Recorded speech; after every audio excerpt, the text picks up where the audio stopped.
श्री महाकाल. मी आज आळंदीमध्ये आलेलो.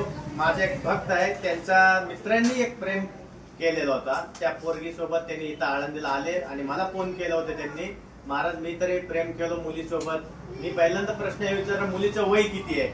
मुली म्हणली माझं वय 19-20 आहे, चालू आहे म्हणली. त्याच्यामुळे मी म्हणलं की ठीक आहे, तुम्ही काय बिंदास घाबरू नका.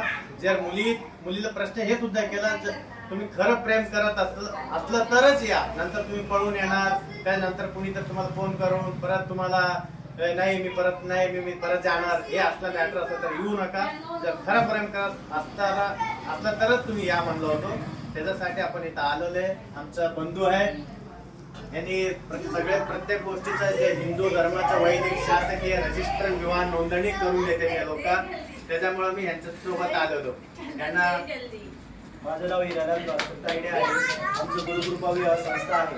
त्यामध्ये आपण हिंदू धर्म वैदिक पद्धतीने हा विवाह लावत असतो. त्यामध्ये मुलीचं वय 18 कंप्लीट लागतं आणि मुलाचं 21 कंप्लीट लागतं. दोघांचे पण कागदपत्र तुम्हाला मुलीचा आधार कार्ड, शाळा सोडल्याचा दाखला, मुलाचा आधार कार्ड, शाळा सोडल्याचा दाखला आणि दोन्ही मिळून 3 साक्षीदार लागतात. दोघांची संमती असली तरच आपण लग्न लावतो आणि दोघंही हिंदू असले तरच लग्न लावतो. अच्छा. आणि जर त्या मुलाचं लग्न झाल्यानंतर कुठल्या गोष्टीचा त्रास होणार नाही ना, पोलीसचा काय? त्यासाठी आपण एक पोलिसांचा अर्ज देतो, तो मुलीकडून भरून घेतो.